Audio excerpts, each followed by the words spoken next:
get off to a good start. So I'm going to start by introducing our speakers today, our trainers, and I'm sure many of you are familiar with them. We have Amanda Penington, who holds a Bachelor of Science in Mechanical Engineering from Virginia Commonwealth University and is a licensed civil professional engineer in Virginia. She's done some work as a regional engineer for DCR's Division of Dam Safety and Floodplain Management from April 2010 until November 2014. Then she was transferred to DCR's Division of Soil and Water Conservation to take a new role as DCR's Ag BMP engineer. Amanda transitions into the position of District Engineering Services Manager in November 2015, which provides engineering services to all 47 soil and water conservation districts in the state for both agricultural BMPs and district flood control dams. We also have Ben Chester, who's a PE. He holds a Bachelor of Science in Civil and Environmental Engineering from Virginia Tech, a Master's of Engineering in Environmental Engineering from Old Dominion University, and is a licensed professional engineer in Virginia. He worked in water and wastewater engineering in the private sector prior to transitioning to DCR as the Ag BMP engineer. He serves as technical engineering support for the soil and water conservation districts on the western side of the Commonwealth. Again, I'd like to just welcome everybody. We're looking forward to these training blitzes, and we hope that you are too. So it's good to see we got 70 people in here this morning. So we're looking to get started. Thank you. Great. Well, good morning, everyone. This is Amanda. I regret that I can't see you in person at Graves Mountain this year to give this training, but the cards that were dealt, we had to go virtual, and we're going to make it work. So I'm going to do the first part of a two-part presentation. Ben Chester is going to handle the second part. I will pause for questions when it's reasonable, when it makes sense. But if you have any questions, just type them in the chat box, and we will handle them when we take a break for questions. All right, so this presentation is about animal waste. And here we go. So what I'm going to talk about is kind of the planning, identifying the resource concern, filling out the risk assessment is going to be a big part of this presentation. And then your next steps, just an overall view of how to see the project to completion. And then Ben is going to talk about selecting the appropriate practice and that sort of thing. So the first steps, if you have a farmer that you think needs some type of animal waste storage or feeding facility, your first step is to identify the resource concern. When you go out to that farm and you look and you see that there should be manure piled up somewhere, or they have a feeding area, concentrated feeding area that's heavily denuded where they're depositing concentrated manures, identify that resource concern. I'm going to talk a little bit more about how, what constitutes that and how to identify that. And then you take the farm inventory, all the stuff that you are going to need to know to be able to appropriately plan the practice. And then we're going to talk about the risk assessment. I'm going to go through it step by step, how to fill it out, from identifying the sensitive features, that is the sensitive water feature, the vulnerable water feature, identifying what is called on the worksheet as a transport feature, and then just generally filling out the worksheet. And then the final thing I'm going to cover is just how do we see that project through, if it qualifies, to construction and payment. So first step, identify the resource concern. The manure or feeding area should be in proximity to a sensitive feature. If you go out on the farm and they have a mud problem, but that mud is not going anywhere, those nutrients aren't actually being transported to a vulnerable water feature because they're not anywhere near a vulnerable water feature, or they have plenty of pasture or forest land to filter out those nutrients, then you may not have a resource concern. And then taking the farm inventory. So what is a resource concern? Mud and manure alone are not a resource concern, as I've said. If that mud and manure aren't actually getting anywhere or being transported anywhere, then it's not affecting water quality. Animal waste must be significantly contributing to a vulnerable water feature. You have to consider all other feeding locations on the farm. There must be no other suitable feeding locations. So no matter where you would move that concentrated feeding area, it would still cause a water quality problem. Inconvenience to the producer's management style does not disqualify an alternative feeding location. So let's say that they do have an alternative feeding location, but it is kind of far away from where they store their feed, and so they don't want to feed in that location because it's too far to haul the feed. If that location would solve the water quality problem alone without putting up a structure, that will be considered the least cost technically feasible solution to solving that water quality concern. So unfortunately, I think you all know that we are a water quality program. We are not a farmer convenience or farmer production program. All animal waste practices, except for poultry, dry stack, litter shed, or composters, must meet the minimum score of 120 on the risk assessment as stated in the manual. All right, farm inventory. Identify all operations. So they might have a mix of dairy and beef and poultry and all kinds of other things on the farm. You want to identify and take the numbers for all of those operations. For a dairy, you need to consider multiple herds. So all herds could be dry cows, heifers, the milking herd, close up and far off cows, or the cull herd, calves, bulls, that sort of thing. And for the beef, same sort of thing. They might be backgrounding or finishing. They might have raised calf-cow pairs, and you need to identify all of those operations.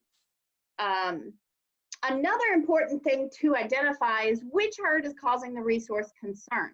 I do see this a lot on dairies where you have one specific herd that's causing the actual resource concern, where some of the other herds are not.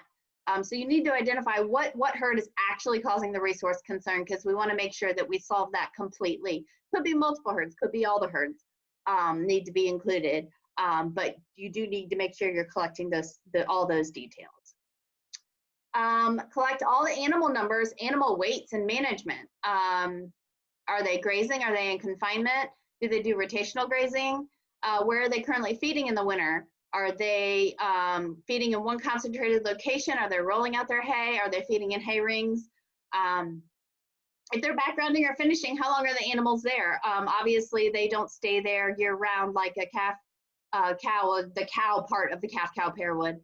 So you need to know that. You need to know how long they're going to be there causing the resource concern. How are they feeding? What are they feeding? All of that is important to not only designing the manure storage, because certain types of feeds make for a more liquidy manure. We might have to consider bedding or something like that to dry it up so we can dry stack it, as well as it makes a difference in the way we design the feeding structures, depending on if they're feeding out of bunks or if they're feeding out of hay rings or if they prefer wagons and that sort of thing. So as I said before, the risk assessment is required for all animal waste practices except for poultry dry stacks and composters.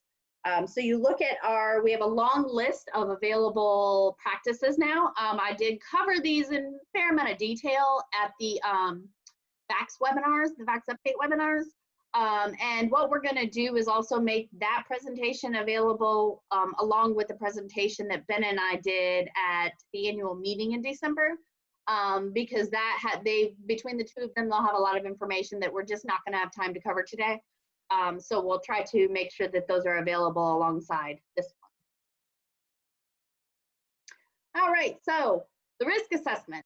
The risk assessment is 5 pages. Don't let that scare you, because it really only has a few sections that really take some time to fill them in. And I'm going to try to go through each page on here and each item you need to fill in. I've tried to keep it organized, so you will see each page is numbered, and I'll have a little red box around each section on the page on each slide to show you where we are. That should help you also if you want to come back to this presentation at a later date. As you're filling out your risk assessment, you should be able to pull up each slide and figure out which sheet's corresponding with the information on the slide and which section on that sheet. All right, so page 1, pretty self-explanatory on this one at the very top. And you would check yes or no, are they currently feeding hay or other stuff from a fixed location? That you would, for most of the seasonal feeding, confinement, loafing lot management system practices that we're doing, obviously they're going to be feeding. If this is just going to be a dry stack, I would say like for horses, it's a good example. Then you would just click no and this won't apply. But you still have to finish filling out the rest of the risk assessment based on where they're currently stacking or based on the best location on the farm to stack that manure. So you go on to describe where they're feeding, how they're feeding, be as descriptive as possible.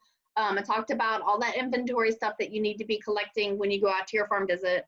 And then for those that are feeding, are alternative concentrated locations available, yes or no?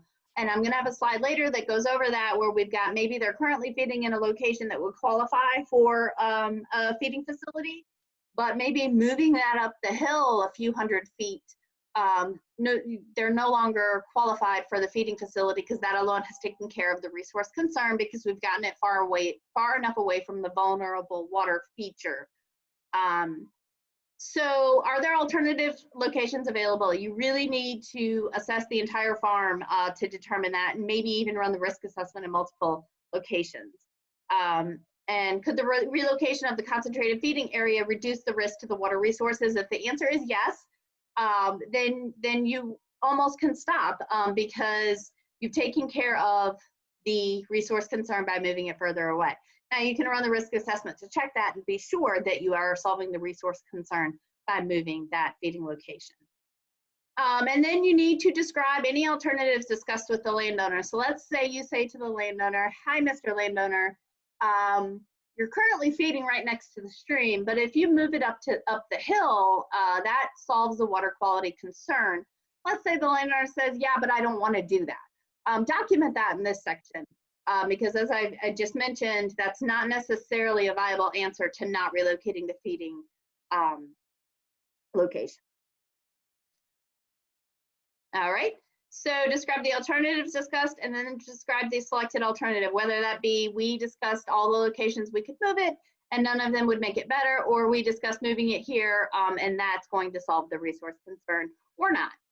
But just be as descriptive as possible. If you're considering whether or not you should include the information, go ahead and include it, doesn't hurt. All right, so scenario. A producer currently feeds next to the river due to the proximity of his hay, where he stores his hay. While water quality concern based on where he is feeding is evident, we know that the nutrients are running straight into the river. But when we ask ourselves the question, are there other locations to consider? You can see on this slide, you can see the current feeding location next to the river, and there's two possible alternative feeding locations, one to the right, one to the left, that are up kind of on knolls. You can see from the topography if you're familiar with reading topo maps. The producer very well might tell you, no, I can't feed anywhere else because he doesn't want to haul his hay, or maybe he can't haul his hay for whatever reason.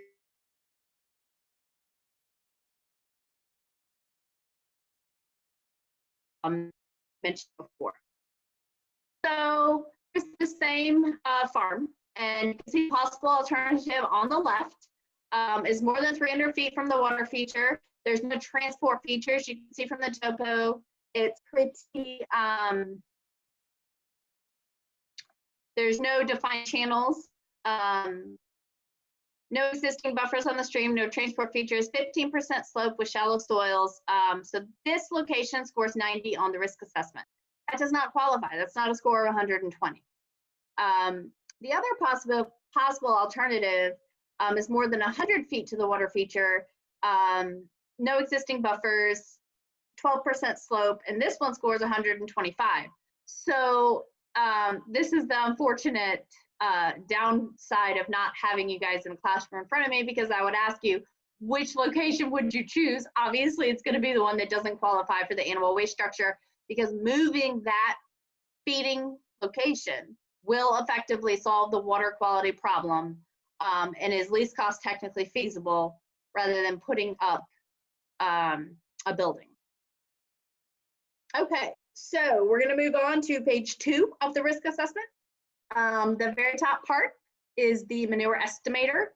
This is where you put in the number of animals, the average animal weight, days in concentrated area, and ignore these numbers. They're just kind of put in there just to fill so you can see where it automatically spits out the output. Portion of manure dropped in concentrated area. You can see the note under the guidance on inputs, column D. Assume 60-70%. I know this says 90. Again, these are kind of fake numbers just to make the outputs come out above what you get scored for. But you kind of want to assume how long are they in the concentrated feeding area and how much manure are they actually dropping there.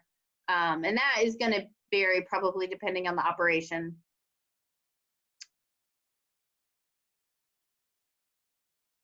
All right.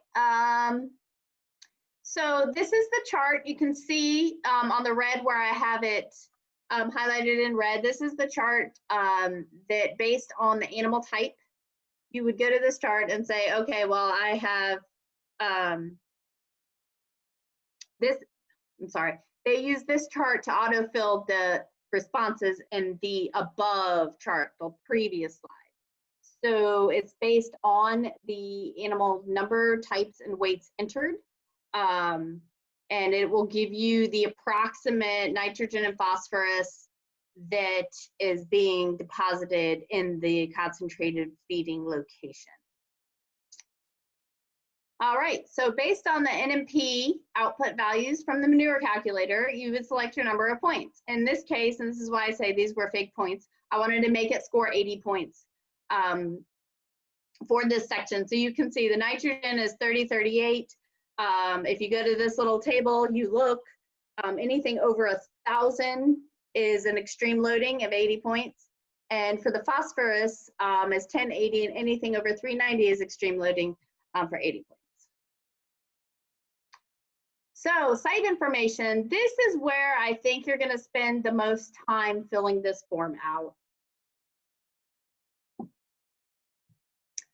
So the first thing you want to do is you need to identify the vulnerable water feature.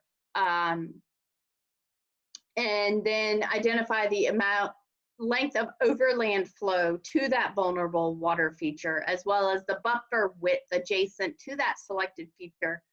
And that can include pasture. That buffer is not necessarily your actual fenced buffer. It can actually include any vegetated area between the edge of the feeding area and the vulnerable feature. So identifying the vulnerable water feature for that section. Perennial or intermittent streams, wetlands, ponds with an outlet.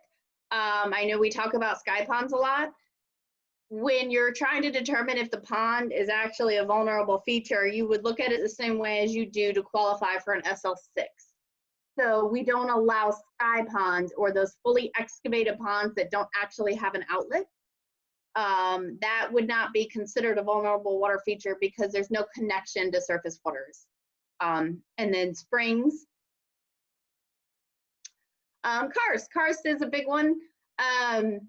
When you're evaluating the site to determine if karst is being impacted, there's a lot of things you need to think about.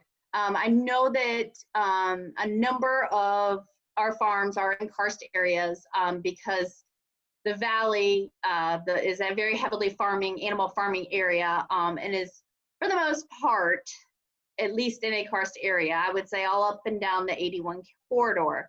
But we need to ask ourselves, are the nutrients actually making it into the karst feature without being effectively filtered? It's the same if you were, say, 400 feet from a stream and just overland flow. We know it's going to be filtered before it gets to the stream, and the risk assessment wouldn't give you points for that. The karst would be the same. So you would be looking for evidence of some type of direct connection to the karst. That could be open sinkholes. If there are significant limestone outcroppings, that's usually a good indication that there are shallow, it's a very shallow depth to bedrock, and that the water is probably entering that karst feature with very minimal filtering from the soil between the pasture and the opening into the karst. Fractured limestone with a direct connection to the groundwater. One of these must be present to be considered for the karst to be considered the vulnerable water feature. The site simply being located in a karst area does not alone qualify. You might have some area you really need to be seeing sinkholes, and I'll show you a picture of that. Somewhere, you know, as the water is entering the ground in a karst feature, limestone is a highly erosive rock. That's why we have karst sinkholes. That's why we see things like that. So if water is entering that feature, it's going to be not only eroding the rock, but carrying all the sediments as well. And you're going on the surface of the pasture, you're going to see some type of depression where the ground is starting to settle because of that, even if it's not an open sinkhole. But here's an example of an open sinkhole, and I want to first thank Ben Chester for these pictures, but also you're going to see several pictures that were all from the same farm, this being one of them. Obviously, clearly, if the water is going into this sinkhole, it is carrying the nutrients directly into the karst. Limestone outcroppings, you know, if you see this all over the farm on the surface, well, then you know that water is very likely probably getting into that karst feature. Same farm as the sinkhole. This is also the same farm as the sinkhole, and I don't know if you can tell, the very back of the picture, sort of near the wood line, you can see like a little branch on the ground. There's a depression right there. There's no positive drainage out of that depression. So when it rains, the water just goes directly into the karst feature.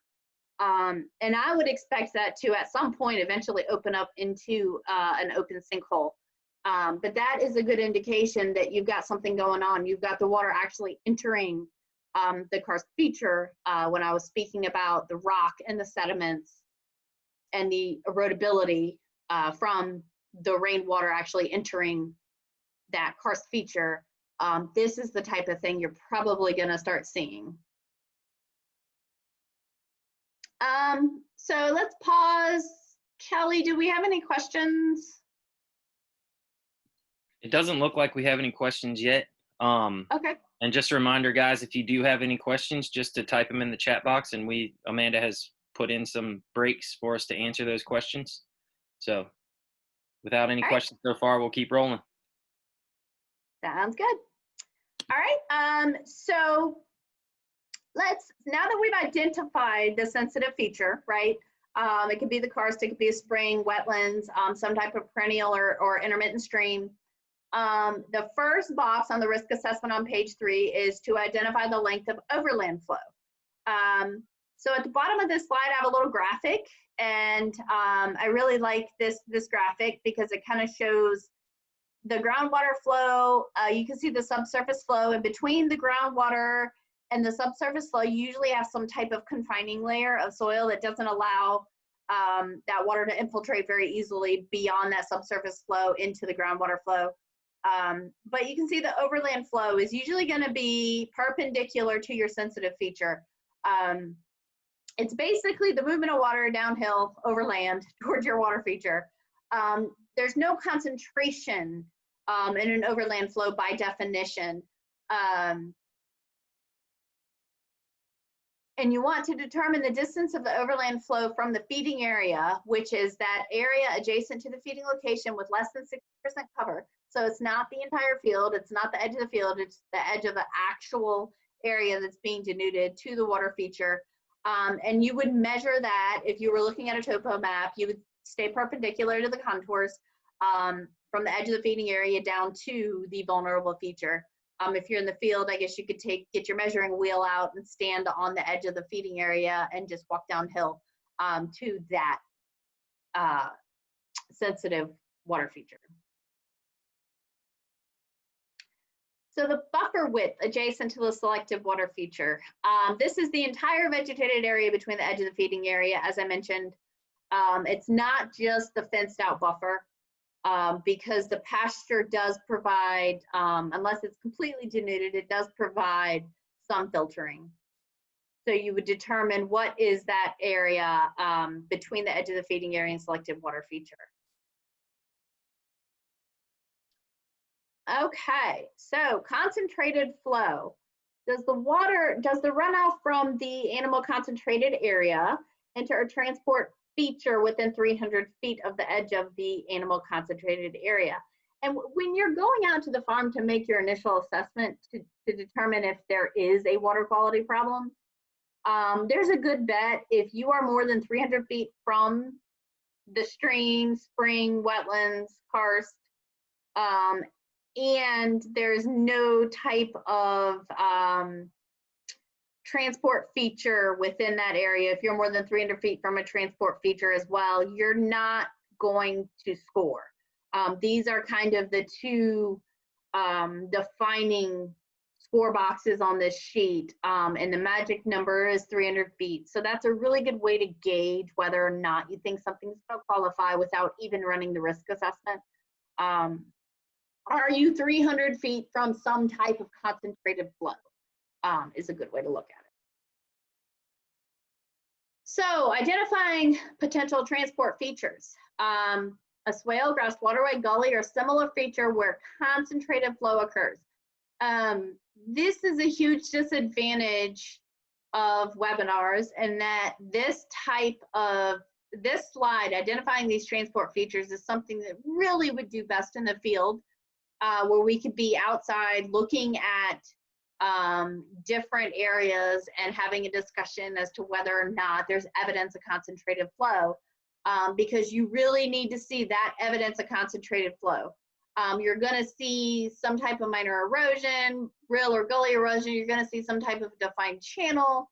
The transport feature also must be directly connected to the sensitive water feature. So the water stays concentrated from the time it enters that transport feature to the time that it outlets into the sensitive feature. And why is that the case? The reason being, the risk assessment really does try to take into account the amount of concentration of the manure, for one, how big is your feeding area? Sometimes you'll see if you increase that just slightly, like rolling out hay bales, then it doesn't qualify, because it's really looking at that concentration and how highly concentrated it is. But it's also trying to look at how much filtering is happening. Again, that's why you keep seeing the number 300 feet, because we're seeing a fair amount of filtering happening. And then when the water is concentrated, the exact opposite is likely happening. It's moving quicker than it would be in a sheet flow situation. It is actually eroding. You don't get a good grass stand. Sometimes just from the standing water in it, it'll kill the grass. You can see the grass laid down. You can see the rill erosion. And when it's doing that, it's not getting that filtering effect of a nice grassed area. And just keep in mind that it also has to be directly connected to that selected sensitive feature. Here is a good example. Again, thanks to Ben for the pictures. This is probably an extreme example of a transport feature. This is not a stream. This actually was cut across the pasture when a karst feature got clogged. So it made its own transport feature through the middle of this pasture, but you can see that, and it really didn't take long for this type of erosion to start happening once that surface water started to flow down the middle of the pasture, because it was concentrated, and when flow is concentrated, it increases the chance of erosion. And that's just a grassed waterway, and that's hard to say. And you might be saying, and I would too, oh, well, this is filtering, and it probably is some, but you can kind of see down the middle of that channel where the grass is kind of lower. So under low flow situations, when the water is flowing through here, it's not getting the benefit of the wide expanse area. It's actually just going right straight down the middle. Again, it's concentrated flow and some type of defined channel. So fully vegetated natural depressions and topography do not constitute a transport feature. What am I talking about? I am talking about, if you look at that top picture, basically the valley between your two ridges. You can see at the bottom where that arrow is, it's probably about 100 feet plus wide flat area at the bottom. That is not concentrated flow. That is sheet flow. Another way you can look at concentrated flow is there sheet flow coming into it? Is there sheet flow coming from the sides? Because if there is, it's likely a transport feature. So is it coming in perpendicular to that bottom picture that shows the sort of transport feature ditch that has cut itself through? So that's a really good way to determine it too. A lot of times you'll get these wide areas between your ridges out in the mountain areas, and because if you look at the topo map, it might look like, well, all the water goes that way, and it does, but is it concentrating is the key there, not just is the water flowing in that direction. And I hope that makes sense. Again, this is something that's much better done in the field. So maybe in the future we can get out and talk about this more.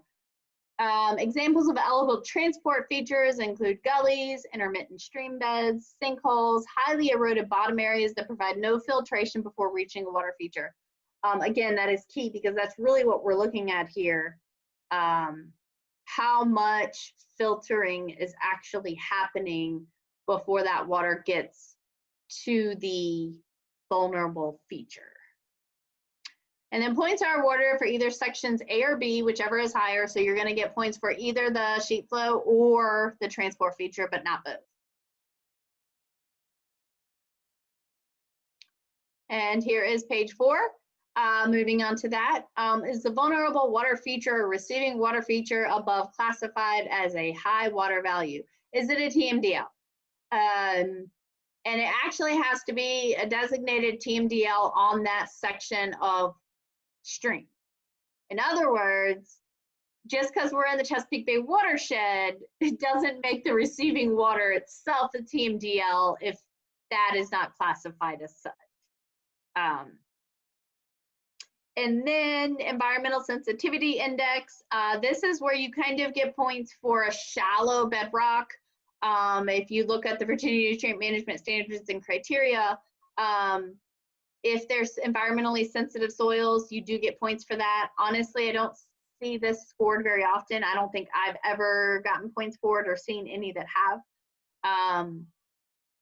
But it certainly is where it considers, yeah, how much is it leaching? Or is the water, is it highly erodible soils? Is it soils that the water is draining through to the water table fairly rapidly, and that sort of thing. And then your slope. Another good example of how the risk assessment is really trying to take into account what kind of filtering is happening. The flatter the slope, the more filtering you're getting. So this slope is the edge of the feeding area to the vulnerable water feature, and it's the average slope. So depending on what that is, and I have seen farms where in really the far northwest and probably the far southwest, Ben could probably talk about farms down there in the same vein. The farms are basically on ridges with streams between every ridge. It's probably anywhere from 16 to 15% or higher from the top of the ridge down to the stream, all sheet flow. And so we do see that on occasion. Most of your slopes are probably going to be in the 2 to 6% range, even in the valley. But they could be a little higher. But again, that's the average slope from the edge of the feeding area to the water feature in question.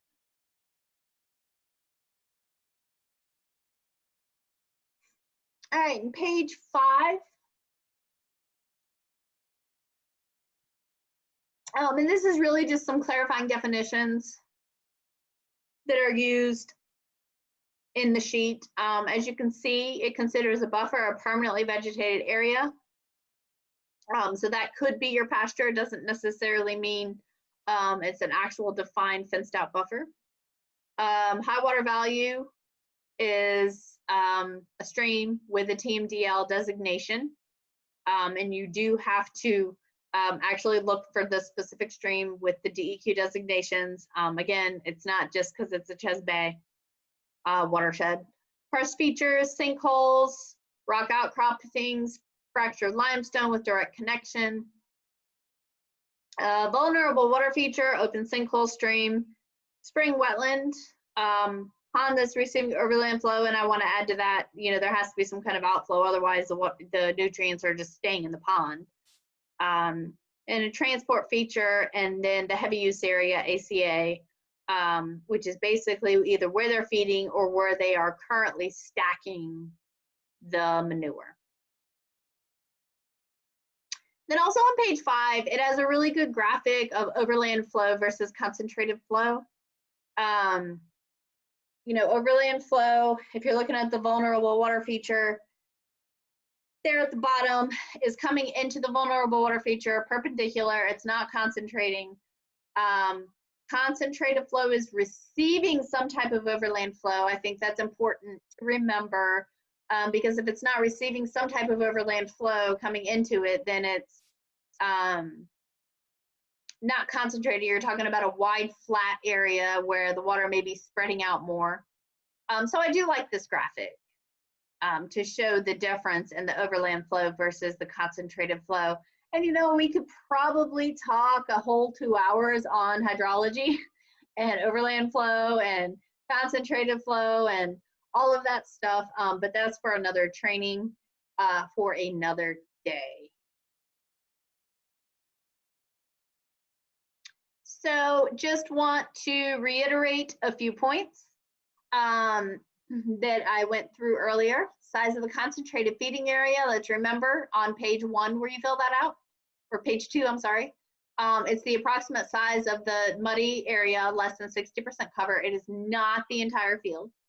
The measurement to the stream is measured from the edge of the denuded area, not from the field edge. PNDL streams actually have to be designated as such. And vegetated buffers are the entire distance of the vegetated area between the feeding area and the stream.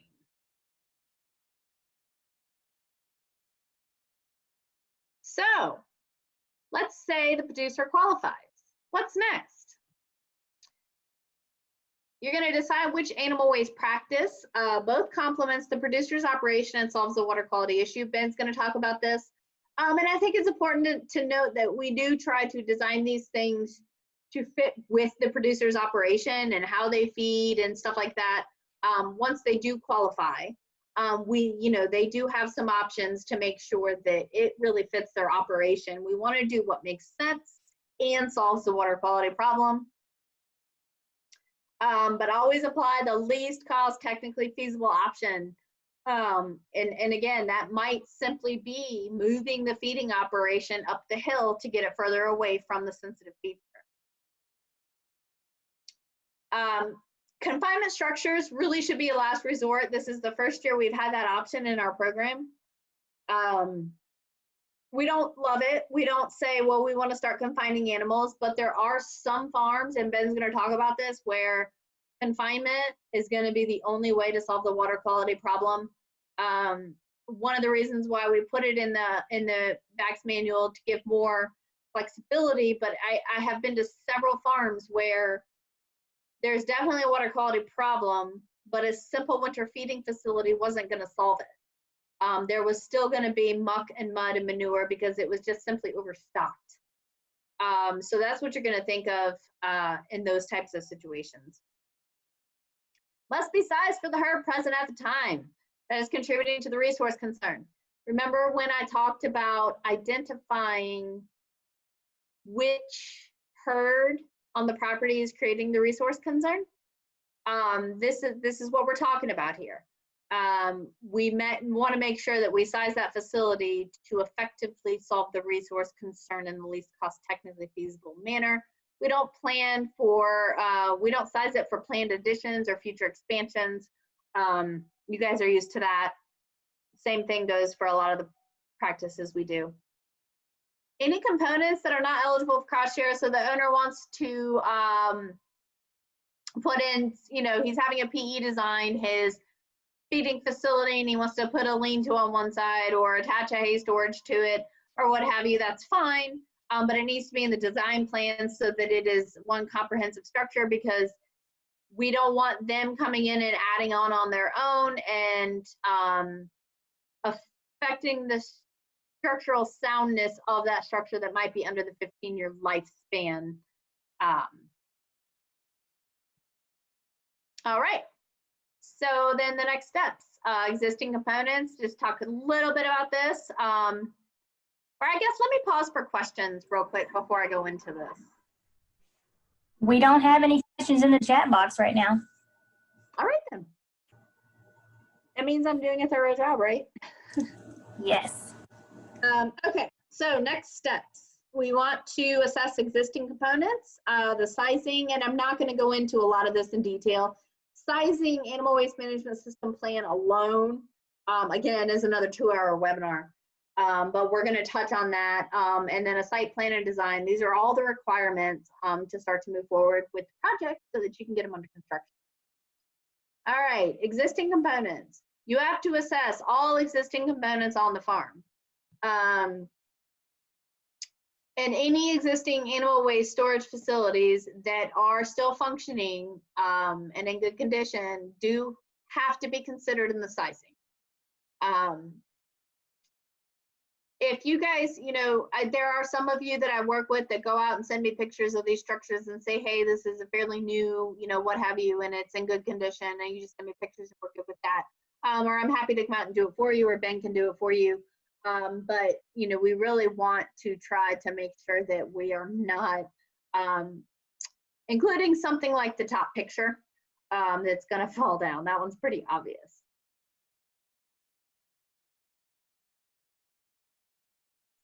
All right, site plans. What is a site plan? This is basically a topo. It's a survey of the location where they want to put the structure. So we show the topo, and then we show the size of the structure and the location where they want to put it. We consider things like cross drainage. Are they going to need some type of swales around the building to keep the water off of it? Is it going to require a significant amount of cut, or in some cases in PE designs of fill? And in some cases, a PE design might be required because the cut is so significant they need a retaining wall. But that's where the site plan is very useful in trying to determine those things. We can develop these for you, or if you have staff that are good in AutoCAD and you guys have a total station, you are welcome to do it yourself. Just send it to us for review and approval, so that we can make sure we're all on the same page as to where the structure is going. They cannot move the structure, and we've had this happen. Where the structure has been moved, we go out there and it's 300 feet away from where we cited having it.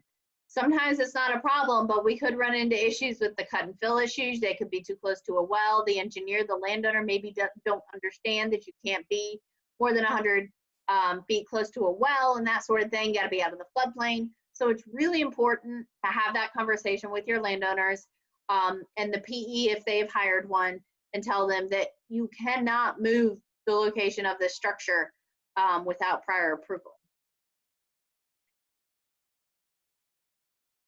So then there are two options. You can get DCR to issue the NRCS standard structure drawings. Here is a one-page example of that. We provide those at no cost. We typically, before we will issue approved designs, we have to have the site plan and the animal waste management system plan completed and approved. We can't make any changes to these plans. There's a few minor non-structural things that I have allowed, more cosmetic, but we can't add sides to these buildings. Yes, they have to notch the posts. Some contractors don't like to do that. But just keep that in mind. There's no custom design here. It's a pretty simple layout. And I have done these plans for producers, and they get them, and even though we tell them you can't make changes, they get the plans and they go, well, can I do this, this, and this? And I say no, and then they end up going with a private engineer just because there's a lot more flexibility in doing that. And we do rely on you as the districts for letting us know when certain inspections need to be made or getting pictures yourself, anything that's going to be covered up, that sort of thing. So this is the order of operations. If you want to get DCR designs, again, once we get the site plan and the animal waste management system plan approved, we can issue the design plans. We do conduct soils investigations of the approved location. Basically, what that consists of is looking at web soil survey to determine if there's any high water tables, any shrink swell soils, or anything like that that may affect the concrete and where we concrete the posts in or the concrete floor. We don't want to see a lot of settling, obviously. There are certain soils that are red flags, that throw up red flags that we would be a little concerned about. But once we look at that web soil survey, we do actually go out and take borings, just a few, just to make sure, just to confirm that what is shown on the web soil survey is in fact what is out on the site, so we don't have any surprises during construction.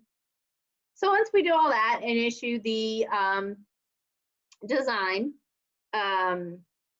you guys go to build it, we collect all the documentation, and then we come out and we do the as-built. And then once you get the approval on that, you are free to issue payment. If it's a private PE design, slightly different. I think we're the same process up to number 5. Once we get the site plan and animal waste management system plan approved, then they really, and I see this done out of order far too often, where the engineer is hired before everything has been done on our end, and it can cause some issues, most notably the engineer having to revise the plan, which they're going to charge for.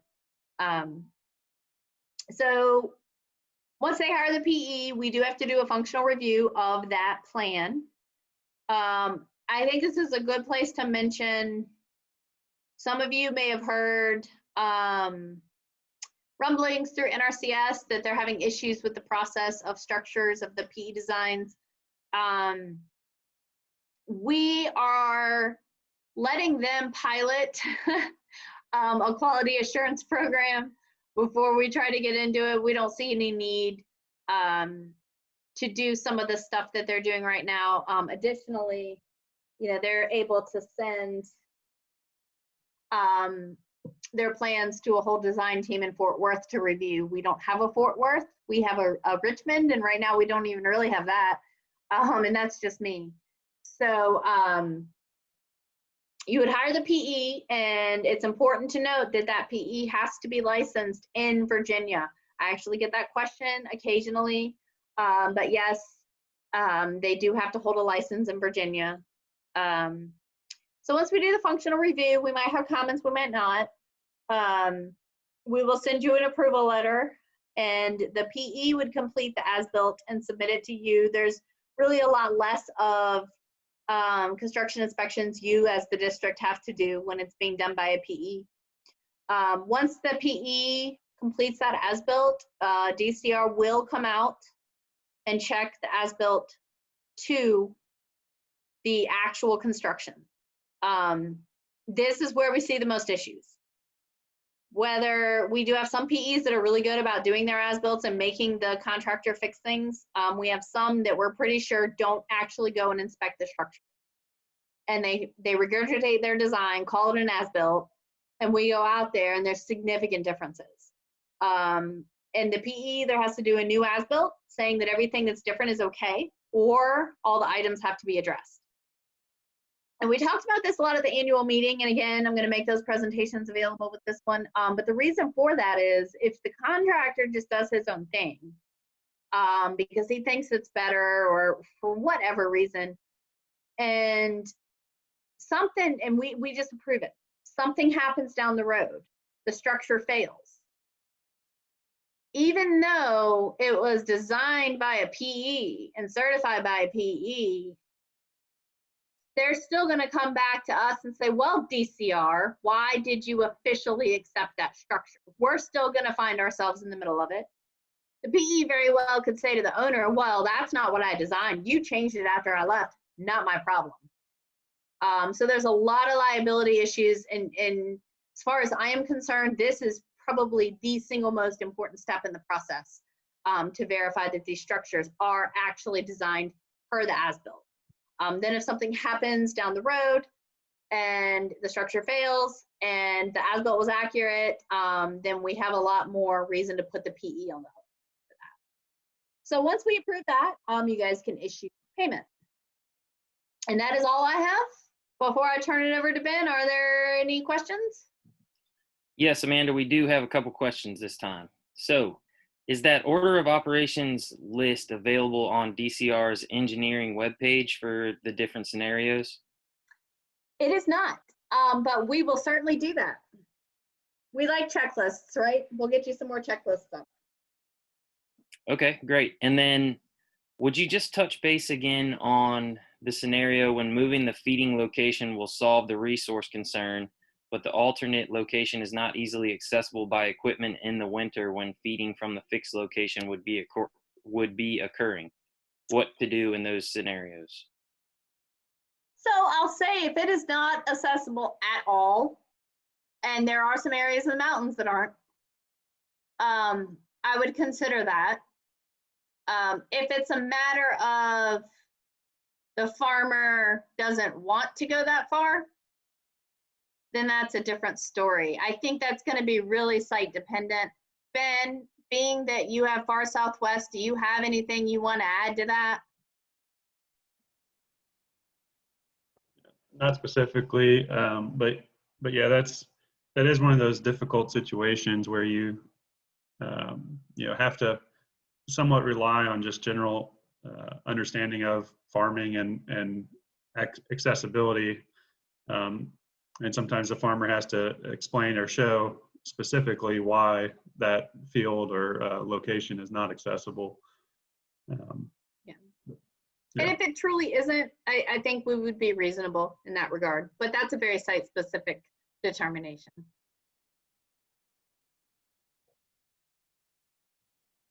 Cool. Well, that's the only questions that we've got in the chat box.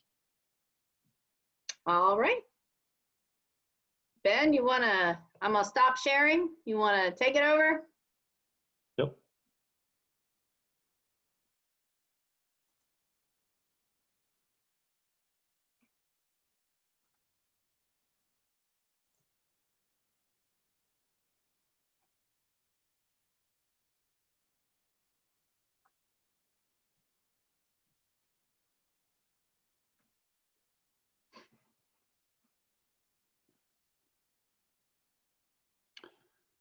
All right.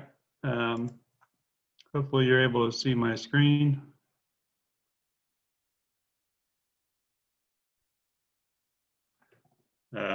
We can, Ben. Okay, good deal. Well, I'm kind of taking over the part 2 of these practices. We're going to specifically talk about what to do after we've got the site approved and the risk assessment, or actually looking more into the specific practice that we want to go with. So we're going to talk about understanding the differences in the animal waste structures, the difference in a manure pack versus a bedded pack. We've gotten a lot of questions on that lately. So choosing the right practice, talk a little bit about the compliance checks, and then we've got a few frequently asked questions or we've gotten already that we want to address and make you aware of. So obviously, everyone's set in the VACS update that Amanda gave earlier this year. So you know that there were significant changes to our suite of WP4 practices. The main difference being that we added a whole lot of alphabet soup after each of them, and you have to figure out what all of this means. Hopefully this will clarify that a little bit and help you understand when to use which different practice. So we've gotten a lot of questions about that. So I wanted to put this slide in. It's actually got the names for each of these. It was hard to incorporate, specifically like the WP4 loafing lot, LL. It's got an extremely long name, so I'm not going to list that every single time we talk about it. So, but wanted to start with just the WP4 is your standard animal waste control facility. We've got the FP, which is a feeding pad. The B, which is your dairy loafing lot management, that's stayed the same with just a few minor updates within it. The LL is your loafing lot management system with manure management, that's excluding dairy. And then the LC, which is your livestock confinement. So your WP4, this is now specifically just your manure storage. This is no longer what the previous design was. It could also include your feeding locations. That's now separated out with the different options that we have. So typically for a WP4 now, you'd be looking at just a single structure covered that's there to store manure, litter, or liquid manure. So you could have a structure like these here that show specifically a poultry litter stack, liquid manure storage, and the structure to the bottom right is just a WP4. There's a feeding structure that you can't see to the west or to the left side of this structure that was already existing, but they had nothing there to store the manure. So that's where we included that little concrete scrape area and the manure storage structure there under just a standard WP4 now. The feeding pad, I know you appreciate this great graphic I put together. It's really hard, but basically it is what it's stated as. It's just a hardened feeding pad, a place to feed and scrape manure. But this is actually, it sounds like one of the simpler systems, but this is specifically for your situations where the farmer is able to scrape nearly daily or pretty close to that, and either has existing storage somewhere or can apply it throughout the times that they're allowed to, or they're not feeding in these areas when it is inclement weather or they're not allowed to apply their manure. So the SF, this is your seasonal feeding. This has been the traditional WP4 that we've been able to incorporate in the past. This is your more standard design where you have a hardened feeding pad, where you can have bunks or hay rings or however you feed. You can bring a wagon in. And then you also have your covered manure storage area. So that's what these structures look like. And this is a pretty standard photo of that. Like any good seasonal feeding facility or any of these WP4s, you can see it's already storing a truck in there. I'm just kidding. This is obviously still during construction. They haven't put down the seed yet, but that's kind of what the standard look is. So now we're getting into some of the newer designs, practices that we have. So we have the WP4B, which was existing, that's for your dairy, and then the WP4LL, and that's for non-dairy or other options. We specifically put for other because this is the most likely scenario for equine activities where you have a sacrifice lot or structure, which is typically the barn and for your equine activities, and then the associated lots with them. So if you're looking at this sort of design, this is where you would likely see a bedded or manure pack, hardened feeding lane, and then covered manure storage. And we can get into some of the sizing and specifics of these later on. But these also have the associated lots that you have to maintain a certain amount of cover grass cover or throughout the year.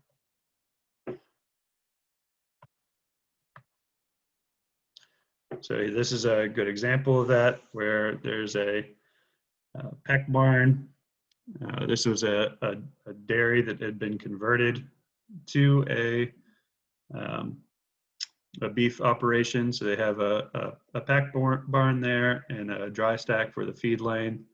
And then they have the associated grass lots that they have to maintain 60% cover on in accordance with the WP4 LL.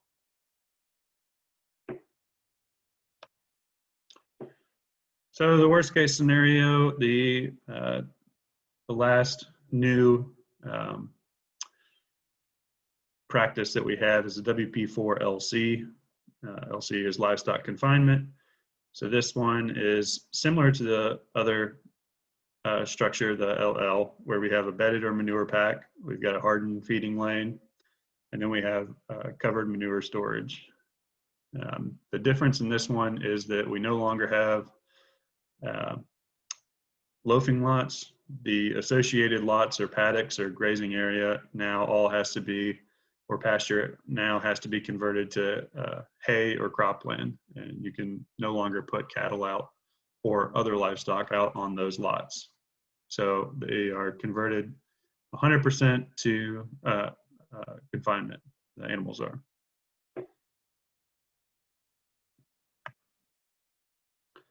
So this is kind of what that would look like.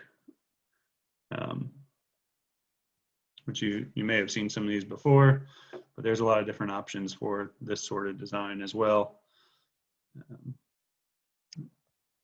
So your overall overview looking at these practices, this is a good little table to understand what's going on. Your WP4 is just manure storage.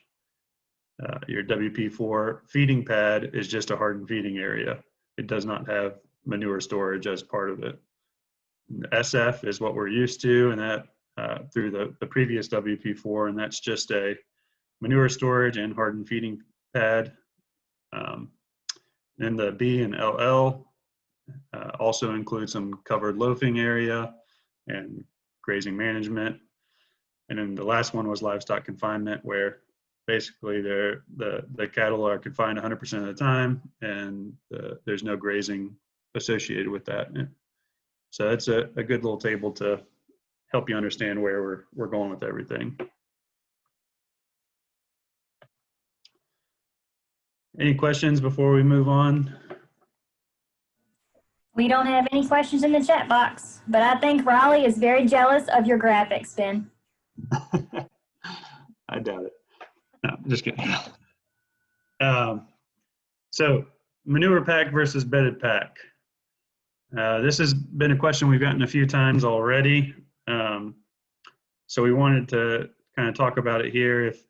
If you look at these two structures here, or these, the one on the right specifically has taller concrete walls on the sides of the storage area.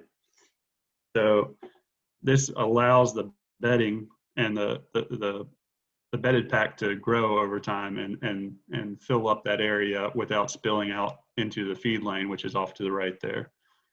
The structure on the left is more of a manure pack. So it's just got J bunks on the side that you wouldn't want to use those to hold the pack in. I don't personally like this design because it's going to be very difficult to scrape this into that storage area. But you also have a very large storage area there. So that's meant for the manure to be scraped in very often. It's more than just the storage is needed for the feed area. On the bedded pack side here, the bedding itself is what's going to store that manure over time. So you don't have a separate manure storage area for that bedded area. We're going to get into that more, don't worry, but that's just a brief overview. Manure pack. The pack area shall be maintained to prevent any materials from migrating from the structure limits as to impact water should be quality. Regular scraping and or the addition of bedding is required to stabilize this manure. So this is straight out of the VACS manual. So if you're looking at a structure here, we've got the manure pack area, a hardened feed lane, and then a waste storage size for both the pack and the feed area. So this is where you're going to have cattle are in here often. This can be applied for either the loafing lots system or the livestock confinement, the WP4LL or WP4LC, where we are still adding some bedding, but not as much as a bedded pack, just enough to keep that manure from being a completely liquid state and allowing it to be stacked. But because of that, you still have to scrape it fairly often. Since you're scraping that manure often and you're scraping that feed lane, you size the waste storage area size for both that pack area and the feed area. So you can end up with a fairly large storage area depending on what your percent confinement is. Your percent confinement is going to be based on which practice you used and how large your associated lots are. So if you did like a WP4B or WP4LL, where you have associated lots and you're able to maintain 60% cover on those lots while only keeping your cattle in here 60% of the time or 70% of the time, you would need a smaller storage area than doing the LC where you have 100% confinement. And all that's in your sizing that we would help you work through and review as well. So a couple more items on that. It does require more scraping. I think we talked about that. Still requires dry material to be added. This is not 100% bedding free. You still have to keep that moisture content down. The storage is based on 6 months of manure scraping and feed lane scraping if a feed lane is used. Because you could also do this sort of design with rings or hay rings or something else. Big key here is make the producer aware of the management. This is going to be a key to your manure and your bedded packs. You as the technician, it's your job to really educate the producers and let them understand that they must maintain this properly. In accordance with what the design is. You have to be able to get your hands on whatever the amount of bedding is you need to keep that moisture content down. You have to be able to get in there and scrape the manure as needed to actually keep that from building and creating a big problem there within your feed area. So it's your job to make the producer aware of what's required within that management, or else, as we'll get into later, we go through the practice failure during your inspections. We don't want to do that. So a bedded pack.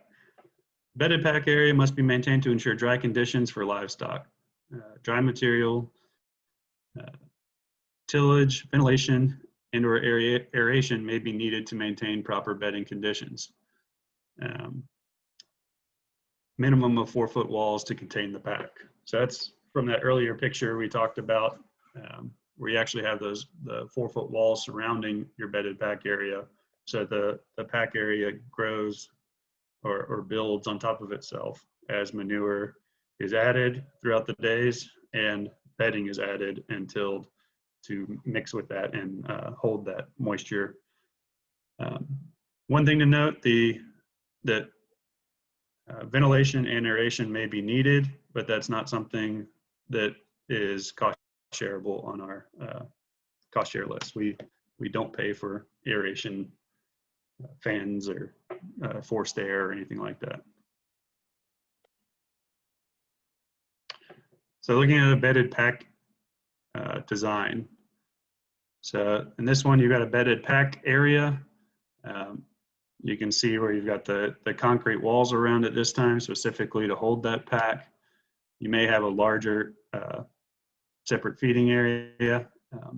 Depends on the cattle you have there, but specifically, you typically have a smaller waste storage because it's just sized for scraping that feed lane, if you're doing a feed lane. You can do a bedded pack with rings, but most producers don't want to do that because you have to remove the rings every time you till the pack area, which should be likely daily. So that becomes a lot of additional work. So typically you see this with a feed lane. That's just showing an opening between the bedded pack and the feed lane.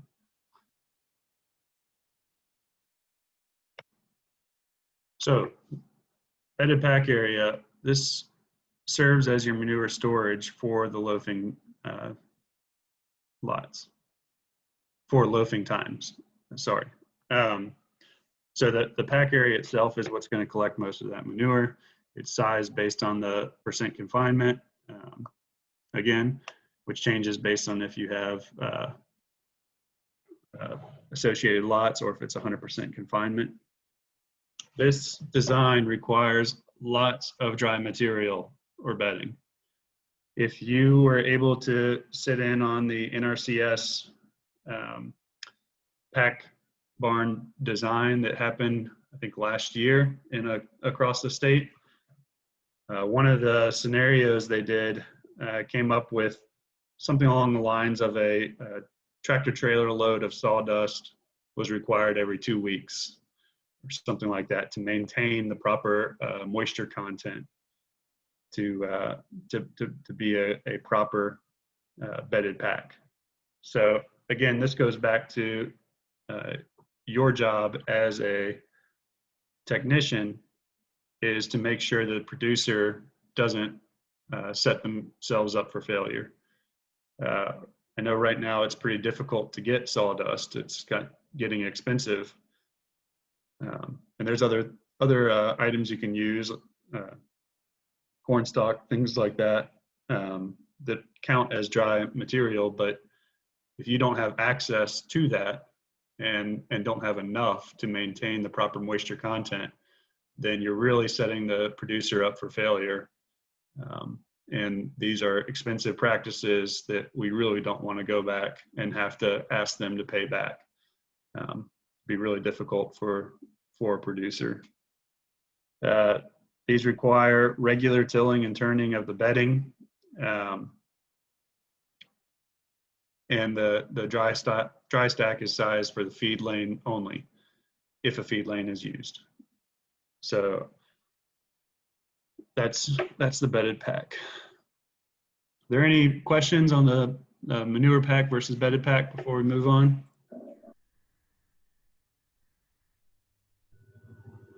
There aren't any questions in the chat box. Good deal. So choosing the right practice. This is one of my favorite quotes from the great Raleigh Coleman, maybe. It says, "The farm dictates the solution, not the farmer." So that's a big problem that we have, is the farmers trying to dictate what they want, telling the producer, this is what I want, as opposed to what they need to solve the resource concern. And obviously we have to work within what their production is and how they operate, but we can't just give these out willy-nilly, if that's a proper term. I think that's the technical engineering term.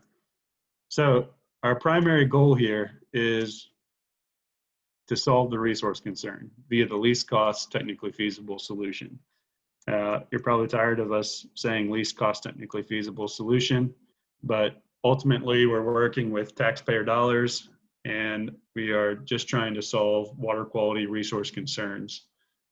So if we are getting outside of that in any way, shape, or form, or giving producers things that are greater than what is just there to solve the resource concern, then that's a misappropriation of taxpayer dollars, and I don't want to get a call from the AG office, so I assume you don't either.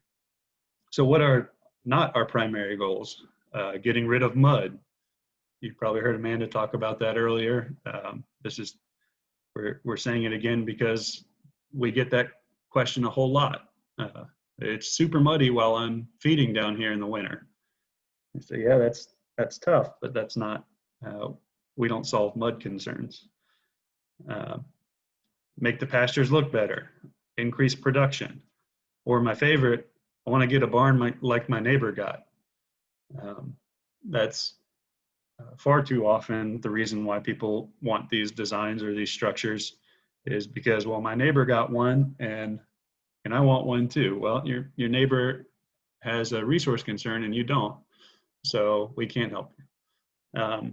And I know that's easy to say from my perspective. I'm not the one out there who has to hold these relationships with our farmers, but Amanda has always been good and has taught me to do the same about allowing you as the conservation technicians to maintain your relationships with the farmers as needed. If you have a specific scenario where you know you have to tell the producer that this does not qualify, but you know it's going to be difficult, feel free to have one of us show up and we can run the risk assessment or walk through the farm and discuss the different scenarios and let us be the bad guy so that you can maintain your relationship with the farmers. Because at the end of the day, we go back to wherever we live, Richmond or Christiansburg, and you see them every day at the co-op. So feel free to allow or to have us come help you work through that. So now we need to choose a practice. For all of these structures, like Amanda said, one of the biggest things is actually getting out in the field. A desktop review can do a lot of things for you, but it's hard to see everything that's actually happening. To actually look at the different resource concerns, look at possible locations to feed. I can think of a specific scenario recently in Southwest Virginia where on a desktop review, I looked at it and said, this should not qualify. Why don't they just feed over here? And then once I actually went out and looked at it in the field with the conservation technician, it was pretty clear that anywhere on that farm would create a resource concern. And it actually allowed it to pass the risk assessment once we changed a few things. So you got to complete the risk assessment, evaluate the production/system. Amanda talked about that in the inventory of the farm, and then figure out what sort of acres are available or used for the existing herd that is creating the resource concern. So now we start to ask ourselves, what system can solve this resource concern? You know, we've passed the risk assessment. We know there's an issue. We need to solve this resource concern. Where do we start? We've got 4 or 5 different practices now. What can we do? So we'd like to start with the least cost technically feasible approach. Typically, this is going to be either the feeding pad or just a standard WP4. So if we're looking at a feeding pad, we need to make sure there's sufficient pasture for the existing herd. These are typically used for a smaller herd because we don't want a football field of concrete out there to feed on. And if it needs that, then it's probably going to create a resource concern with the runoff just from that pad. And the ability to scrape and apply or store in existing manure storage facilities. So this is a very specific scenario. We don't see a whole lot of these feeding pads going in just by themselves, but sometimes it is the least cost technically feasible. So if that won't solve it, we can look at the WP4 specifically. So this is just your animal waste storage. So there's the typical requirements for this are existing ability to scrape or collect manure. So we wouldn't just put it in storage if there's no way to actually collect the manure and transport it into that storage facility. The need to store manure during winter or inclement weather until the proper application times, or there's existing storage with inadequate volume. We've seen that specifically with maybe a poultry operation where they've got additional houses and the existing manure storage or litter storage has inadequate volume for the additional houses, or sometimes this happens on dairies where they have changed production size in the past few years, and now the liquid pit that they have does not have adequate volume, so we need to either look at alternatives or install another liquid pit or something like that. Again, these are pretty specific scenarios. So if these won't solve the issue, we move on. So we look at the WP4SF. This is your seasonal feeding facility. Typical requirements for this: there needs to be decently sufficient pasture for the existing herd. Again, everything is based on the existing herd, not, well, I plan on having twice as many next year than I have this year. We only solve the existing resource concern. The ability to scrape periodically into attached storage, and then the need for a covered feeding area during winter and inclement weather. So this is the standard WP4 that we've been installing for many years now. This is, we suspect, still going to be our bread and butter. This is going to be the most commonly used of the 4 different options that we have now. So that's pretty straightforward. So if this still won't solve your concern, so if you put one of these structures in and the cattle are meant to come and go freely from this sort of structure, it's not a confinement situation. So even if they were coming and going, but there's still not adequate pasture, they're still creating a resource concern because of that, then we look at our next alternative. So we're looking at loafing lot management specifically. So typically in this sort of design, there's insufficient pasture for the existing herd. Maybe they're doing some grazing, but there's still not enough. There's a lot of alternative feeding that's happening throughout the year, not just in the winter. You have the ability to make 3 grass loafing lots that can maintain 60% cover. If you don't have the space for that or the ability to maintain 60% cover, you may have to look at the next alternative. You either have another pasture or area that you can turn into a sacrifice lot where you don't have to maintain that cover, and that can be covered or uncovered. So it can actually be a lot that is just a sacrifice lot, and it's going to be a mess and look like a mess, but it's not going to be a resource concern in that lot. Then you maintain 60% cover in all the other 3 loafing lots. And if you are doing a covered structure, then you need the ability to manage some sort of pack facility, whether it's a manure or bedded pack. And I specifically say the ability to manage it. Like I said before, the pack designs are a higher management requirement than just your seasonal feeding facilities. So these aren't for every producer, but when they are necessary, they work great. So if this won't solve your problem, then we're going to look at the WP4B if it's a dairy. So those are very similar. There's a little different requirement on the animal units per acre to maintain permanent forage, but typically we're jumping past that. So those are kind of similar, the loafing lot management and the dairy loafing lot management, obviously. So if neither of those will solve the issue, then we're going to look at livestock confinement. So it's kind of a flow chart. I know Amanda says I love my flow charts because I'm a very stereotypical engineer, but I kind of wish I put one together for this now. But the last worst case scenario is livestock confinement. We imagine this is going to be the least used of all of these designs.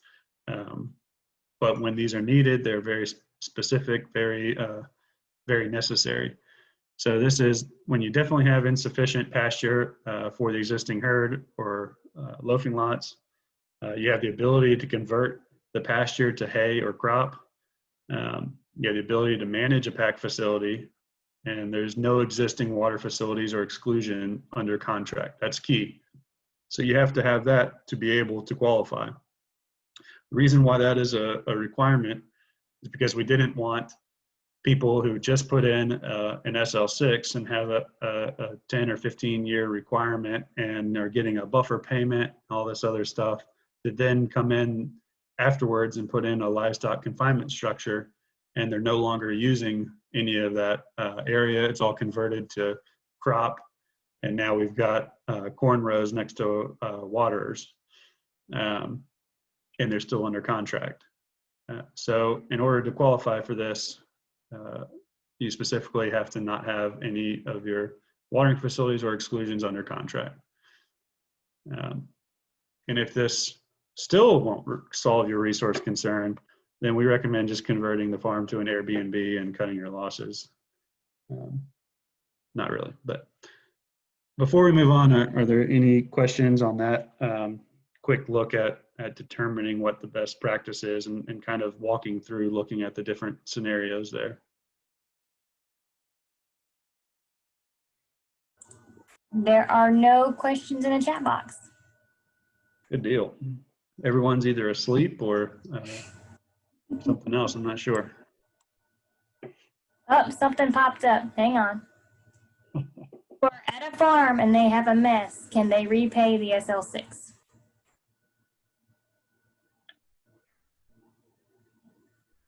That's a good question. And So are you saying if we put in the SL6, let's say they added 200 cows, and so now the only solution is confinement? That's a good question. yes, that is, Yes. your Yes. summary is what she, yes, if they need a WP4LC. I mean, I suppose if they came in and canceled the contract and just paid it all back and then came in and applied for it, I don't know that we could. But that is a good clarification. The SL6s don't require the pasture to remain in production. As long as the water system and the fence are maintained and still there, Right. it should be fine.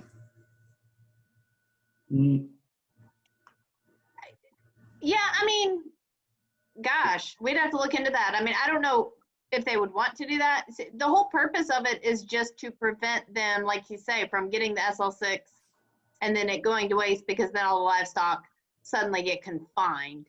Generally, with an SL6, the livestock confinement isn't going to be the preferred option anyways. But again, if they overstocked it to the point where that's the only option, I mean, I guess technically they can't, like I said, I guess if they technically canceled the SL6 contract and paid it back, then it would no longer be under active lifespan.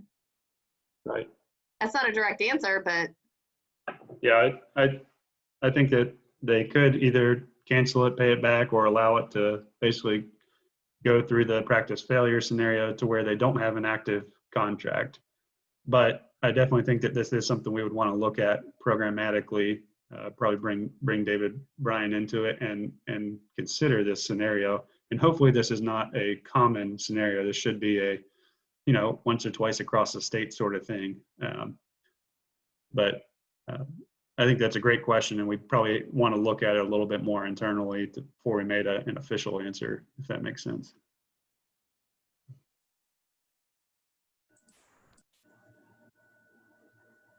Are there any other questions there? I don't see any more popping up. Good deal. All right, let's keep going. We're getting close to the end with not having a bunch of questions. So yeah, this is again just kind of looking at the relative management intensity for these. Your bedded pack is going to be your highest intensity there, where you're adding a whole lot of dry material. You're tilling it or turning it daily. your manure pack, you're still adding dry material, you're scraping it daily or weekly, depending on what your moisture content is set at and how many cattle you have and what size facility you have. Your feeding pad is below those, but still more intensive than your seasonal feeding facility, because with the feeding pad not being covered, you need to collect that manure more often, and actually scrape it to either an existing structure you have or scrape it and spread it fairly often. Your seasonal feeding facility gives you a little more flexibility as to when you scrape your manure into your dry stack, just because it's covered, so it's not an issue if it's raining and can potentially create a resource concern from that manure building up a little bit over a couple days in your feeding facility. Again, the more you scrape, the better for keeping everything clean in those structures. But that's just a quick little graphic to consider with your different producers. I know from talking with a lot of different districts, you know who your, let me find the right way to say this. You know who your proactive producers are, and your, for lack of better term, lazy producers are that aren't going to maintain these structures properly. And, you know, it really is on us to understand that and educate the producer to make them aware that there's a higher amount of management with these new WP4 practices that we have. So, pop quiz. We've got a photo here. I wish I could see the chat box so that we could actually give you kudos or pretend like we have prizes or something for you to actually answer this and just be interactive. But we're looking at a system here. This photo is taken in the spring. There's about 140 animal units, 12 acres around it. They've been feeding with grain and pasture, and there's a resource concern here.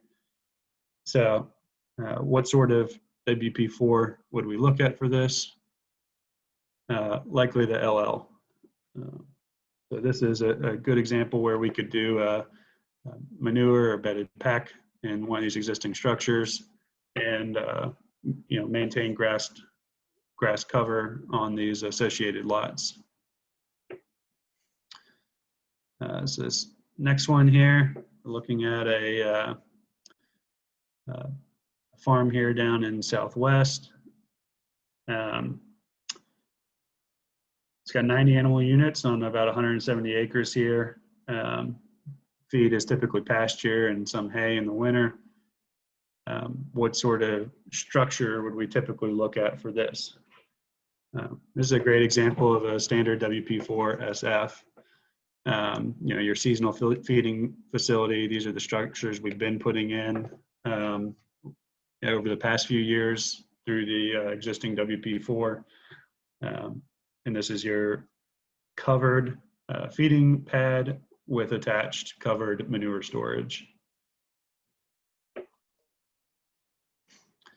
So this next one is, you know, 35 acres. This picture is taken in the summer, so it's completely denuded year round. There's 35 animal units on 3 acres. They're typically just fed grain or some sort of mixed ration because there is no pasture or grass associated with it. And there is no resource concern here. So what do we install here? Without being able to actually hear an answer, nothing. There's no resource concern here. So a producer could have this sort of situation in an area that doesn't create a resource concern. And if that's the case, and it doesn't pass the risk assessment, even if it looks like this, even if it's a muddy mess, if it's not creating a resource concern, then great. You know, we don't have to do anything about it.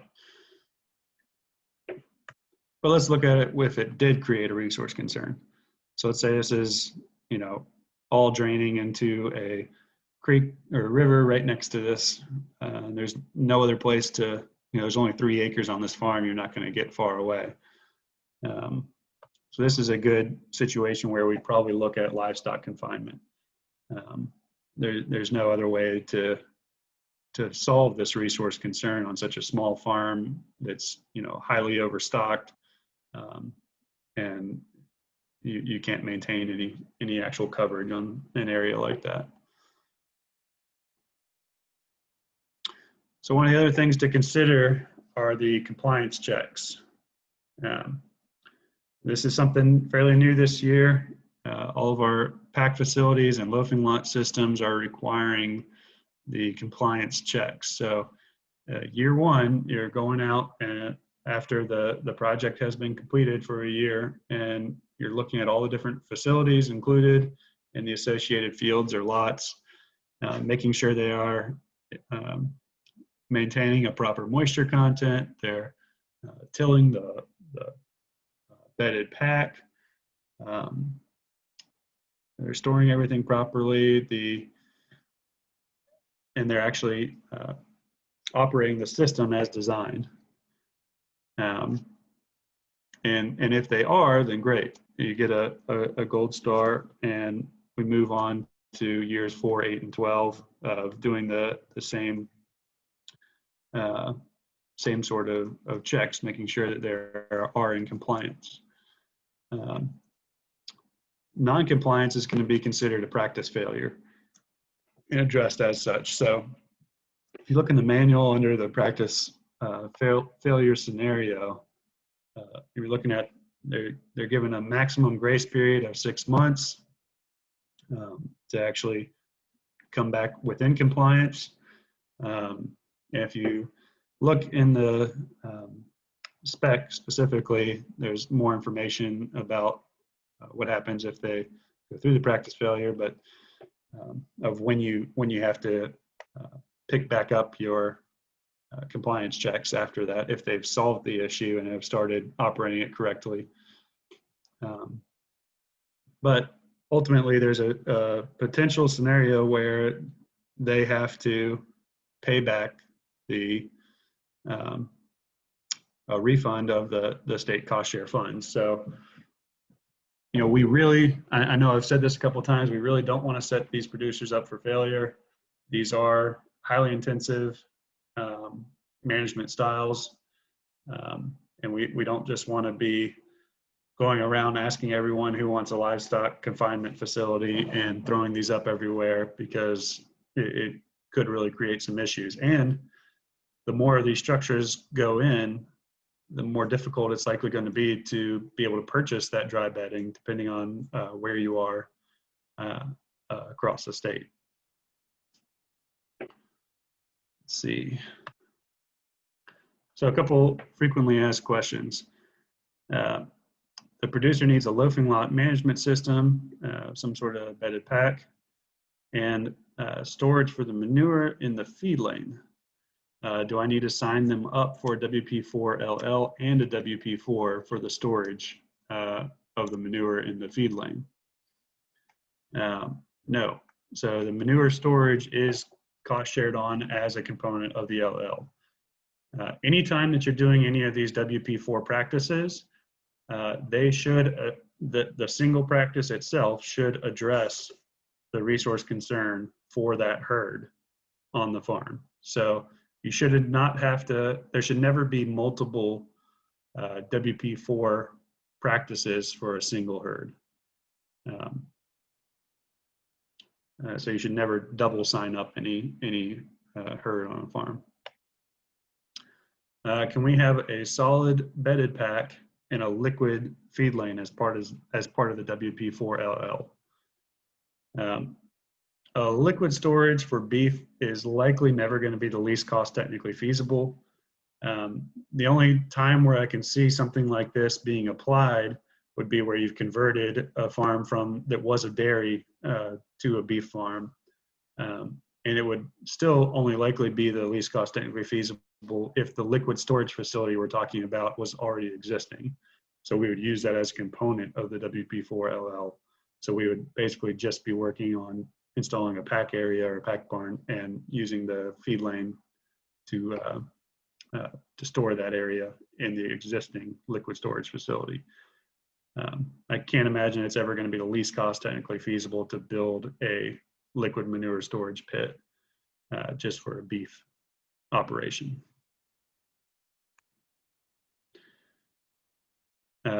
So why are we so strict on this? We talked about all these different scenarios. You know, we don't have this sort of training on you know, crop conversion practices or anything that's obviously that's not a PE practice or an EJA required practice. But why are we so strict on this? It's not just because we have such a high amount of money that's going towards these practices, but this is an actual photo I took from a district that a producer provided a board member and the conservation technician with this list of why they deserve a barn or need a barn, which, you know, was going to be under one of these WP4 practices. And if you look at this list, it's kind of the who's who of all the reasons why that, or all the things that you can't use our structures for.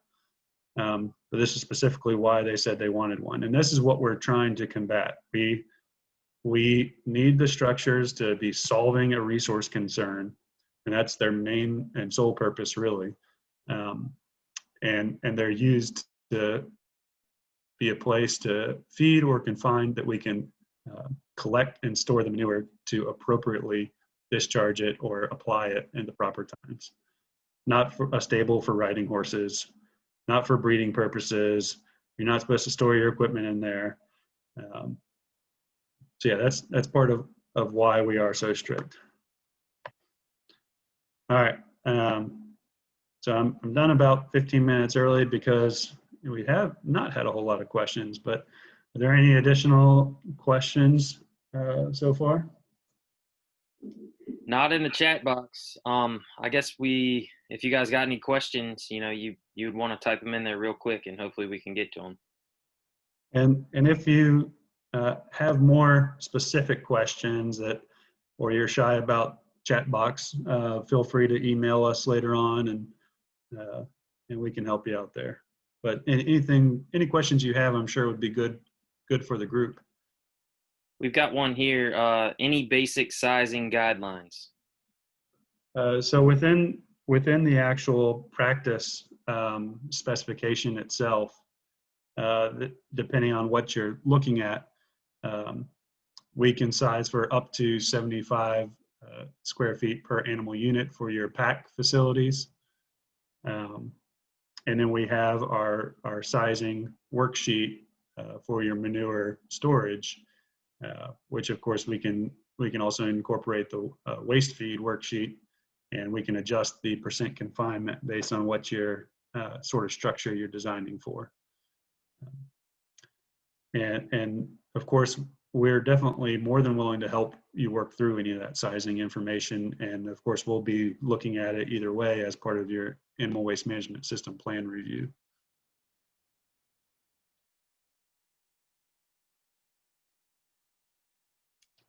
All right, that's all the questions I see in the chat box. Amanda, do you have anything else to add? I can't think of anything. I think you've covered it.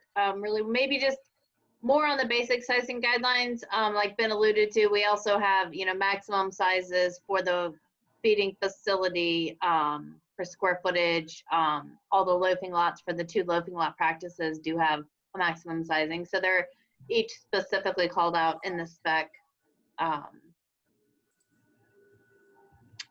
Yeah. I don't think I have anything else.